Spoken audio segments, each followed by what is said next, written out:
सभी का जोहार। आप सबका अभिनंदन है। वर्तमान में झारखंड सरकार, गठबंधन की सरकार, हमारे केंद्रीय नेतृत्व सोनिया गांधी जी, राहुल जी, प्रभारी श्री RPN सिंह साहब के निर्देश पर डॉक्टर रामेश्वर उरांव आलमगीर आलम के नेतृत्व में यहाँ की गठबंधन सरकार माननीय मुख्यमंत्री हेमंत सोरेन जी के सोच के साथ किसानों के साथ पूरी तन्मयता और संवेदनशीलता के साथ खड़ी है। हमारे शीर्ष नेतृत्व ने चुनाव के दरमियान किसान भाइयों से वादा किया था कि हम सत्ता में आएंगे तो आपके स्थिति पर विचार करेंगे, कर्ज माफ़ी करेंगे। जब हमें सत्ता हाथ लगी तो राज्य के खजाने खाली थे,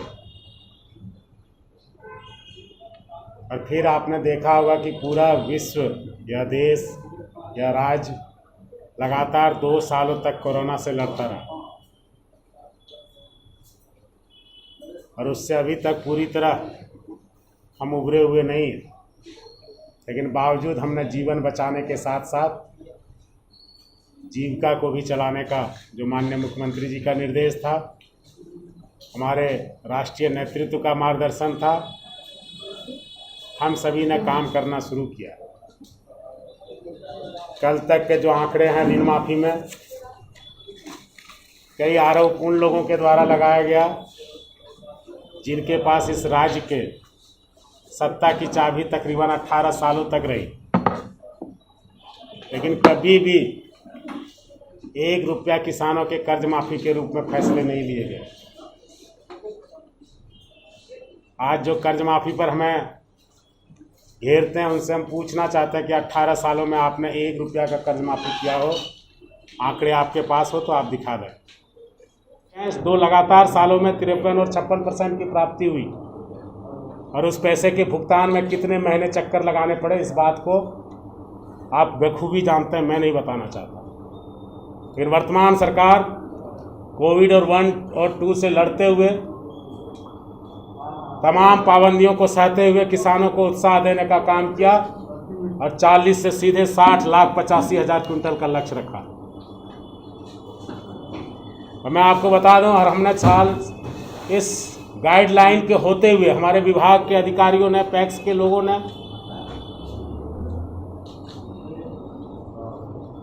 खाद्य एवं आपूर्ति विभाग के पदाधिकारियों ने माननीय मंत्री रामेश्वर उरांव जी के निर्देश पर 102% की अधिप्राप्ति की जो रिकॉर्ड है, और अधिप्राप्ति के 7 दिन के अंदर ही आधे पैसे का भुगतान उनके खाते में कर दिया गया। आपको मालूम होना चाहिए कि जो धान हम खरीदते हैं उसकी मिलिंग करते हैं, चावल बना के हम केंद्र सरकार को देते हैं, जो उनकी एजेंसी है FCI को। आज जो लोग हमें खेतों में जाकर आईना दिखाना चाहते हैं, उनसे मैं कहना चाहता हूं कि आप जो खेत में गए हैं, हम आपके शुक्रगुजार हैं कि आखिर आप लंबी चुप्पी के बाद घर से निकले। तो इस राज्य की चिंता तो आपको लगी। हम, इसका मतलब है कि हम कोरोना को सक्सेसफुली टैकल कर चुके हैं, तभी आज आप घर से बाहर निकल पड़े। इतने दिन तक राज्य की जनता, यहाँ की किसानों की सुध नहीं आई थी। लगभग 1 साल से काले कानून का विरोध कर रहे सैकड़ों किसान अपनी जान गंवा चुके हैं। 40 किलोमीटर रायसीना दूर है सरहदों से, जहां पर किसान पड़े हुए हैं, अपनों को खो रहे हैं। आपके कानों तक उनकी बातें नहीं गूंजती। रायसीना के दीवारों को चीरती हुई उनकी आहें आपको सुनाई नहीं पड़ती। लेकिन आज आपको किसान की याद आई है। प्रधानमंत्री फसल बीमा योजना, जिससे लोगों को काफ़ी उम्मीद था, गरिमामय प्रधानमंत्री शब्द का नाम जुड़ा हुआ था, लगातार 3 सालों तक आपने यहाँ पर सुखाड़ पड़ा, 493 करोड़ रुपए प्रीमियम के लेके गए, लेकिन राज्य के गरीब जनता की गाढ़ी कमाई का 493 करोड़ आप लेके गए और एवज में किसानों को मात्र 79 करोड़ रुपया प्राप्त हुआ। उस समय आपकी संवेदनशीलता कहाँ थी कि भारत सरकार द्वारा इम्पैनल बीमा कंपनियों का चलाने का ठेका झारखंड की गरीब जनता ने नहीं लिया। 2,46,000 12 किसानों के कर्ज माफी हेतु 980 करोड़ 6 लाख रुपया बैंकों को राशि उपलब्ध करा दी गई है।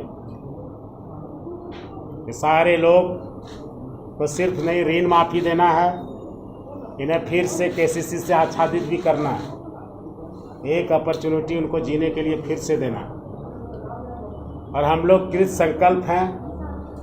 पहले जो डाटा था स्टैंडिंग लोन का 50,000 तक का 9,07,000 किसानों का, जो कल हमें रिवाइज दिया गया कुछ टेक्निकल कारणों से, 9,02,000 किसानों का कर्ज माफी का।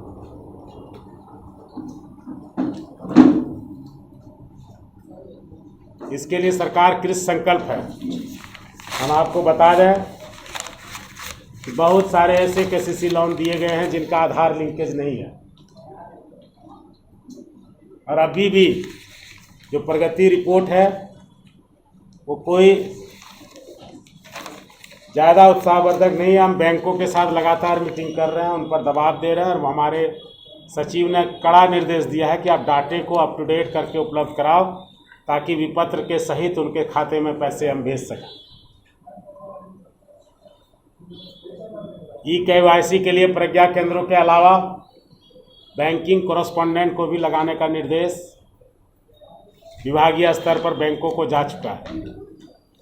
उम्मीद है कि कोविड-2 के गाइडलाइन में शिथिलता आने के बाद इस कार्य में तेजी आएगी, और हमने जो कहा है वो करके दिखाएंगे। डॉक्टर रामेश्वर उरांव साहब, आलमगीर साहब, RPN साहब के दिशा निर्देश पर माननीय मुख्यमंत्री हेमंत सोरेन जी से बराबर समन्वय बनाकर जो निर्देश हम सबको देते हैं उसका अनुपालन हमने अपने मैनिफेस्टो के अनुसार इस चुनौतियों भरे साल में करने का प्रयास किया है। जिस धान अधिप्राप्ति को लेकर विपक्ष हमारी सरकार को घेरती है, उनसे मैं आईना दिखाना चाहता हूं। जब 17 में 18 में आपकी सरकार थी तो आपका धान अधिप्राप्ति का लक्ष्य 40 लाख क्विंटल का था। आपने 17 में 53% अधिप्राप्ति की, 18 में 56% किया, जबकि वो नॉर्मल साल था। सुखाड़ पड़ा था, किसानों को जरूरत थी सरकार की सहायता की, लेकिन कौन सी वैसी परिस्थितियां रही जो कि आप लक्ष्य को प्राप्त नहीं कर सके। कृषि स्टेट सब्जेक्ट है और हर एक स्टेट की अपनी अपनी अलग भौगोलिक संरचना है। हालांकि सभी राज्यों में आपकी सरकार है, बहुमत है लोकसभा में, राज्यसभा में। आप चाहते तो संवैधानिक तरीके से इस कानून को ला सकते थे, लेकिन राज्य की सर्वोच्च संस्था और देश की सर्वोच्च संस्थाओं में इस पर बहस होता। इसके इनपुट सामने आते, किस बात का डर था या देश के सामने वो कैसी परिस्थिति थी कि स्टेट सब्जेक्ट होते हुए कृषि के भी आपने विधानसभाओं में बहुमत नहीं कराया, आपने राज्यों में को विश्वास में नहीं लिया, और बालात संवैधानिक अधिकारों का प्रयोग करके हमारी शक्तियों को की अनदेखी करके आपने ये 3 काले कानून लाए जो कतई देश में हित में नहीं है, किसानों के लिए डेथ वारंट है। यदि संवेदनशीलता दिखानी है तो आप वहाँ जाकर दिखाइए कि आप किसानों के पक्ष में खड़े होते हैं या किसी उद्योगपति के इशारे पर उनके लिए नियम और कानून बनाते हैं।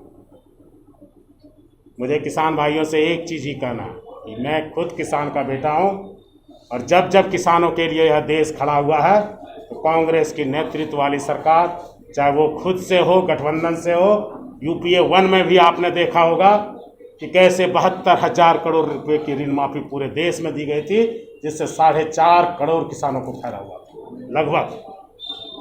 आज वैसी हिमाकत की जरूरत है। हमने कह दिया है कि जितने रजिस्टर्ड किसान हैं सबको केसीसी देना हमारा काम है। 4 सालों में 24 लाख विरसा किसान बनाकर इस राज्य के जीडीपी में किसान के योगदान को 12% से 20% करने का लक्ष्य वर्तमान हेमंत सोरेन जी की गठबंधन की सरकार का है। हमारे राहुल जी और सोनिया जी का निर्देश है, आरपीएन सिंह साहब का निर्देश है, और उस पर रामेश्वर उरांव साहब और आलमगीर साहब मुख्यमंत्री से समन्वय बनाकर राज्य की जनता को जो वादा किया वो सब पूरा करने का प्रयास कर रहे हैं। धन्यवाद। कोई सवाल है? और शीघ्र ही उसका ड्राफ्टिंग तैयार है। लोगों को अब उसका हक देने के लिए कोई तीसरी एजेंसी काम नहीं करेगी, हम खुद करेंगे। जिस किसानों को पैसा देने की बात कर रहे हैं, माननीय मंत्री डॉक्टर रामेश्वर उरांव सर ने केंद्रीय मंत्री पीयूष गोयल साहब को चिट्ठी लिखी है कि 180 करोड़ का भुगतान आप शीघ्र करें। कल भी यहाँ पर 92 करोड़ भुगतान के आदेश दिए गए हैं स्टेट ने अपने फंड से। वो पैसे यदि समय पर हमें मिल जाए तो हम किसानों के साथ और सुगमता से खड़े हो सकते हैं। विपक्ष की भी एक अपनी भूमिका होती है, लेकिन विपत्ति के समय, आपदा के समय, महामारी के समय उससे रचनात्मक कदम सुझावों का उम्मीद की जाती है जो इस समय उन्हें दिखानी चाहिए थी। लगातार पेट्रोल और डीजल के बढ़ते दामों से किसानों को खेती करना दूभर हो रहा है। उन चीज़ों पर उस मॉनिटरिंग एजेंसी सेंटर को उनका ध्यान आकृष्ट करना था कि कोविड-2 में अनगिनत बार पेट्रोल और डीजल के दामों में बढ़ोतरी की मार यहाँ के किसान कैसे सह सकेंगे। आपके दर्जन से ज़्यादा राज्यसभा और लोकसभा के सांसद यहाँ से चुनकर दिल्ली पहुँचे हैं। उन लोगों को चाहिए कि एफसीआई से जो यहाँ के लोगों के जीएसटी और रॉयल्टी के बकाये हैं वो दिलाने में कोऑर्डिनेट करें। हम आपको धन्यवाद देते हैं कि आपने पक्ष और विपक्ष से उठकर राज्य हित और देश हित में काम किया है, लेकिन ऐसी बातें देखने को नहीं मिली। यदि मिलती तो साधुवाद हम देते और धन्यवाद कहते। लम्हों में खता होती है, सदा सदियां पाती है। ये दौर शायद ही फिर कभी जीवन में आएगा। राजनीति करने के प्लेटफॉर्म और भी आएंगे, लेकिन मैं इतना ही कहना चाहूँगा कि पहली बार समय से पहले 1 महीना पहले बीजों का वितरण शुरू किया गया और अभी तक कुल लक्ष्य के 68.29% बीज का वितरण किसानों के बीच हो चुका है। मांग बढ़ी है, 44,000 क्विंटल से 50,000 क्विंटल तक का लगभग का आंकड़ा हम छू रहे हैं। और भी किसानों को जरूरत पड़ी तो हम आगे जा सकते हैं। यदि राष्ट्रीय एनएससी जो सर्वोत्तम बीज कंपनी है राष्ट्रीय। अगर आप हमारा चैनल देख रहे हैं तो प्लीज इस चैनल को लाइक, शेयर और सब्सक्राइब जरूर करें ताकि हम आपको देश विदेश तक की खबरों से अपडेट रख सकें। स्वदेश वाणी।